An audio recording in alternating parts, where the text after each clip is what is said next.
Today is day 79 since Nancy Guthrie vanished. So it has now been almost 80 days since this 84-year-old woman literally just disappeared from her home in Tucson, Arizona. Some new information in this episode I'm getting into. First of all, remember the two ransom notes that came early on that went to the TV stations in Arizona? Those are the notes that we believe Savannah Guthrie was referencing when she said that she thought two of the notes were real and legitimate. Well, there was a Bitcoin account, and we've got some new information about a transaction in that Bitcoin account early on and a note in the Bitcoin account, specifically that seems like it's either from the FBI or from the Guthrie family. So I'm going to tell you exactly what we know, the new information about that coming up. Also, I'm talking to retired FBI agent Steve Moore, good friend of the show. You guys have seen him many times. But specifically, I'm asking him about what some of these profilers have told me recently. You know, I've spoken to several retired FBI profilers who have come up with a profile of who they believe is responsible for the Nancy Guthrie abduction based on the information that they have. And Steve is going to explain how the agents on the ground actually investigating the case use the information from the profilers and they use the information to help them investigate. How exactly does that work, though? And Steve is the perfect person because he has had investigations where he's used profilers before. I also wanted to see what he thought about some of what they're telling me, like the fact that they believe the person responsible is someone who knew Nancy Guthrie. What does he think about that?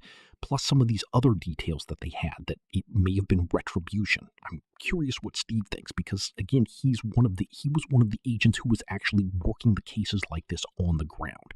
So I'm going to talk to Steve and get into all of it coming up in this episode of Brian Entin Investigates. Steve, it's nice to see you. Thank you for joining me. I wanted to ask you some questions about some of this new information that's come out in the Nancy Guthrie investigation and some of the information that I've learned from some of the profilers that I talked to. And I wanted to see, like, as an agent, how you would put that into action actually with the investigation. But the first thing I wanted to ask you about is this new information coming from Brianna Whitney, who's a reporter with the CBS station in Phoenix. And that's one of the stations that received the first two ransom letters, the ones that we believe Savannah was referencing when she said that she thought two were real. And they're now divulging these stations that when they looked back into the Bitcoin wallet, there was activity on February 10th, and there's been no activity since. So this would have been a couple of months ago, right when the letters first came out, and a small amount of money was put into the account along with a note that said, "We are ready to talk, contact us." And then there was a link for how to reach out to them.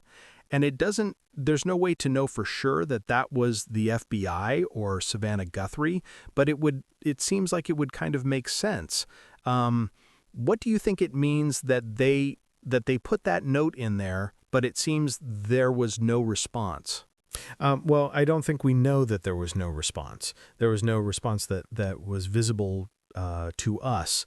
But I think that what that is the FBI saying, if it was the FBI, which makes sense, it's them saying, hey, you know, we're in a negotiation here. This is not something where we're going to play the game where you just dictate terms to us, because, you know, it's that whole thing. Well, this is your only mother. You know, you want her back, so you better meet our terms. And they would say, we're your only victims. So if you don't get money from us, you don't get a dime. So we're both in this, a zero-sum end game. I mean, this is big. And so there is wiggle room in negotiations. I can guarantee you. Not every negotiation, but it really depends on how you do the negotiation. If you start it, I know this sounds horrible, but it's like negotiating on a house or a car price, where if you come in and seem desperate, they will not budge. If they come in and seem, truly, yes, we desperately want her back, but we're not going to set a precedent for future crimes, things like this, then you're forcing them into a negotiation. So I think what the FBI was telling them is, this is not a you make a demand, we fulfill the demand. This is a negotiation, and this is how it's going to work. Do you think that there was just that one entry from February 10th. Are you surprised they haven't tried again in terms of the FBI or the Guthries? I'm not. But again, I don't know what they know. Maybe I would be surprised. And in the FBI, in this case, there's going to be a case agent, there's going to be a supervisor, there's going to be the supervisor's boss, the assistant special agent in charge, and then it goes all the way to the president in this case. So there could be, it would be astounding to me if there wasn't disagreement within the team on what the best strategy is. Forward. And I've never been in a situation where there wasn't. Somebody's saying they sound crazy, just pay them. What have we got to lose? Well, we've got to lose everything on this case and the victim and a precedent set for other cases. And so both sides come with strong arguments. How much do you think they're consulting the family in the decision of whether to reach out again? They're going to consult them before every significant move. And a lot of insignificant moves. But they won't be in the Guthries won't be in the squad bay or the FBI conference room when they determine what their strategy recommendations are going to be. And certainly, think of it this way.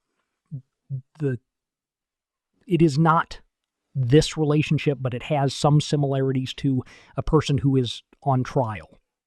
And the kidnappers or the people demanding the ransom, we'll say that way, were negotiating in bad faith from day one. They would provide no proof of life. They didn't take Andy's safety into consideration, according to physical evidence at the scene. Everything they did was in bad faith. And so it's like negotiating with Iran. They can say that they're going to do something, but we sure don't trust them to do anything because they've never demonstrated anything, any bit of integrity or good faith in the investigation. One of the main issues that makes them seem like non-serious is that they wanted the negotiations basically public. They wanted to go through TMZ. They wanted to go through TV networks.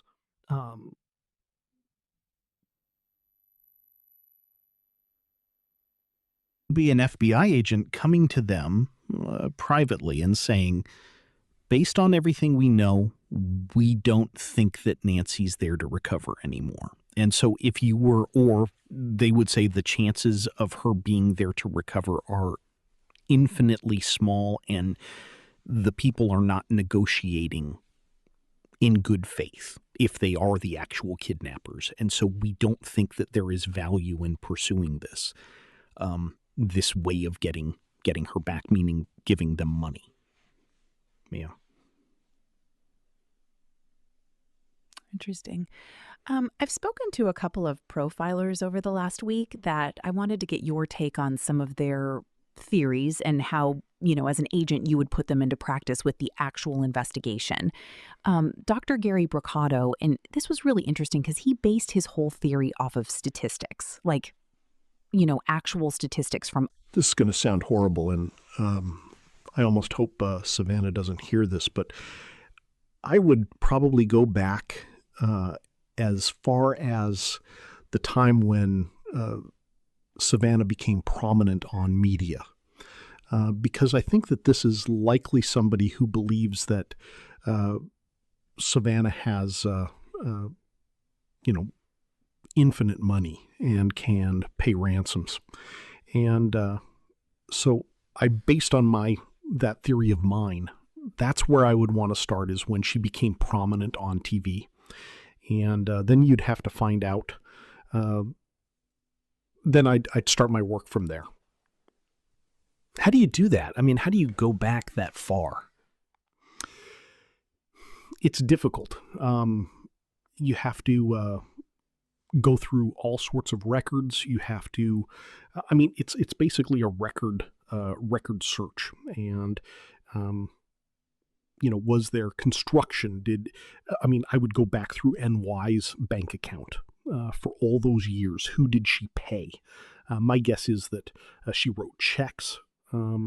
She doesn't seem like the person who 10 years ago was probably, Venmoing people stuff. So I would go back through all of her records, financial records to begin with, and all of her social media, and go back for 10 years. I'd be at her banks and at her social media carriers trying to get her information, and then go from there. And what you're looking for is, say you're looking back 15 years. So many people who she would have dealt with are either out, don't live in the country anymore, don't live in the state,